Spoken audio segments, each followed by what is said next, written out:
Shabbat Shalom. I will never forget the moment this past February when I saw the news that Ariel and Kfir Bibas, the youngest hostages taken on October 7th, were returned to Israel in coffins. The moment when our worst fears were confirmed. When that last little bit of hope I had perhaps naively been holding on to, the hope that maybe despite everything we knew, these two little boys would miraculously come home. I remember the moment when that hope was shattered. I remember holding my son tight that day. He was 6 months old at the time. I'm trying desperately to banish the image in my head of Shiri Bibas holding her beloved 9-month-old Kfir and 4-year-old Ariel as they were taken. I remember feeling almost angry with myself that I had held on to hope that they would come home alive because it made the reality sting even more. 7 months later, I still ask myself the same question. Was I wrong to hold on to hope? That question is one I imagine you have asked yourself at some point in your life as well, perhaps while reading the news, but also perhaps while grieving a loved one, perhaps at the end of a relationship, perhaps after receiving a bad diagnosis. Was I wrong to hold on to hope? It's a question we find ourselves asking at this time of year in particular. We look back to the high holiday season a year ago, and we look at the world around us now. Israel is still at war. Anti-Semitism is still on the rise. The hostages are still not all home. And it is easy to feel hopeless. We remember how we felt 1 year ago. And we ask, at this time, all this time, this whole year, were we wrong to hope? The Jewish answer is an adamant no. No, we are not wrong to hope. And no, we are also not wrong to feel broken when that hope shatters. Both are true. Both are part of our history as Jews. Both are written into our DNA. How many times have our people picked ourselves up after near total destruction and lived another day, thriving into the future? We are a people of hope. Our hopeful nature extends all the way back to the year 587 BCE, when the first temple in Jerusalem was destroyed, and the ancient Israelites kept alive the dream, the hope that they would return and rebuild. In fact, we could even argue that the Jewish people's deep well of hope comes from earlier than we were a defined Jewish people.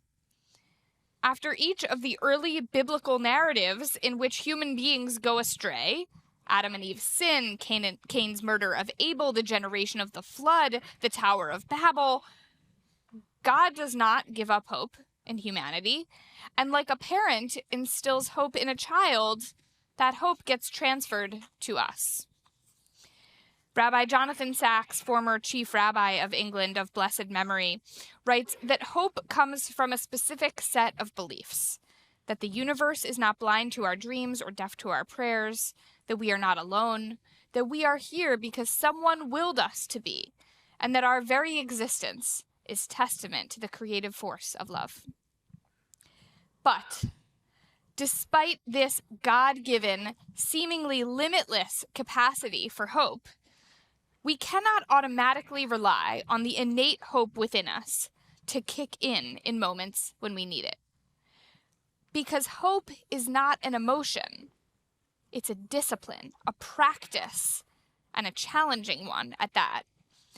Hope is not the same as optimism. It takes courage and hard work to be hopeful. It is precisely at this season of the year when we double down on our practice of hope, looking to the year ahead.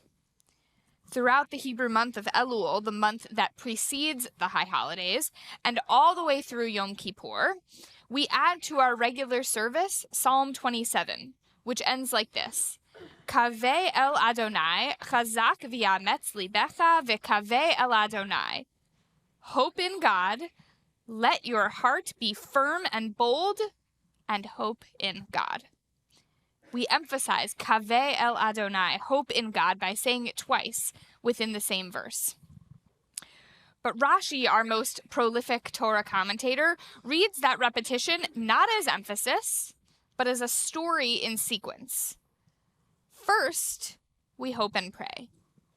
But sometimes what we hoped for doesn't happen. So we must make our hearts firm and bold in order to begin the process again, back to the hoping and praying, reinforcing our discipline of hope. I'm reminded of the midrashic story, the interpretive story, about what really happened when Moses went to split the sea. On the surface, the Israelites escape from Pharaoh, arrive at the Red Sea. Moses uses his staff over the water, it splits, and the people march through on dry land. But the rabbis of the Talmud tell a different story, one you may recognize as a frequently told favorite. Moses and the Israelite people are at the edge of the sea. Moses holds out his staff over the water, and nothing happens. The people start to despair. Moses tries again, and still nothing. Now the Israelites are panicked. The Egyptians are closing in on them, and their only exit route is through the sea. Their hopes and dreams of escape are slipping away before their very eyes.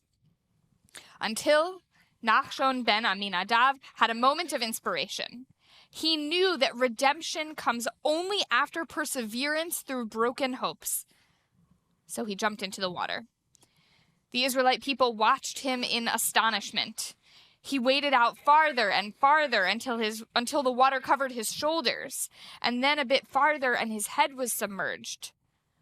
Only when the water covered his nostrils and Nachshon could no longer breathe, only when he began to drown, only then did the sea split. We hope, we nearly drown in brokenness, and then we hope again. That is the pattern in this season's psalm. And perhaps, just as we inherited our capacity for hope from God, perhaps we inherited that pattern too from God. This week, we read about Moses' final moments on earth. God calls him and tells him that the time is drawing near for him to die. In Moses' final moments, God gives Moses a window into the future, a future he will not live to see. The people will go astray, God tells Moses. They will worship alien gods, they will forsake me and break the covenant I made with them. And then, God says, my anger will flare up against them. I will abandon them and hide my face from them. Evils and troubles will befall them. And yet, my words, God's words spoken through Moses, my words will never be lost from the mouth of their offspring. Through the messenger of Moses, God has long been preparing for this moment. God has had great hopes for the Israelite people, delivered through Moses' lengthy speech, reminding them of their values and how to behave once he is gone. But God's hopes will be shattered. The people will go astray. They will forget everything God has done for them. They will forsake their covenant. And everything God hoped they could become would be for naught. And yet, God's words will remain in the mouth of the next generation.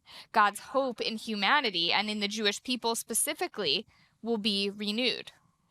God's hope will receive a second chance. That is what we are doing here today. Today is Shabbat Shuvah, the Shabbat of return. We try to return to the best versions of ourselves during this holy time period between Rosh Hashanah and Yom Kippur. And we try to return to hope, even if, and especially if, it was once crushed. We renew and we return. There may be no better modern example of this limitless capacity for hope than the hostages who have returned home. Those who had hoped that they would be released at a particular moment, and then they weren't, and then they hoped again. Those who came home to learn of the deaths of their loved ones and the hope it takes to keep going each day. Though Shiri, Ariel, and Kfir Bibas did not come home alive, their husband and father, Yarden, did. When he got home, First, he was holding out hope that his family would come home too. But instead, he had to eulogize them. He shared on social media a few months later, "I returned to an empty home, and after everything I've been through and am still going through, I still call this country my home and choose life every single day." Yarden is choosing life every single day. That takes enormous hope. Now he fights to bring the rest of the hostages home, including his best friend David Cuneo, who's still held in Gaza. If that is not hope, fighting for a better future, if that is not, as the psalm says, making one's heart firm and bold in order to hope another day, I don't know what is. And after yet another year of Israel at war, we need that hope. And we need to allow ourselves to feel brokenness, and then to make our hearts firm and bold and hope again. Hope is not an emotion. Hope is defiance. Defiance against despair. And that defiance does not occur spontaneously. We struggle and strive for it, and we have been for over 2,000 years. Whenever I speak to Israelis, I hear, "We have hope. We've not lost our hope."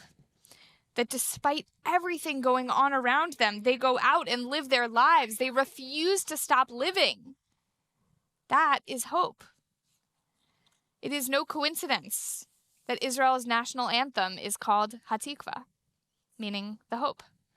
As long as the Jewish spirit is yearning deep in the heart, the song goes, with eyes turned toward the east, looking toward Zion, then our hope, the 2,000-year-old hope, will not be lost, to be a free people in our land, the land of Zion and Jerusalem. That is the hope that started thousands of years ago as our ancestors wandered through the desert, dreaming of and hoping for the promised land. As they encountered challenge after challenge, exile after exile, persecution after persecution. What sustained them was hope. What sustains us now is hope. Shabbat Shalom.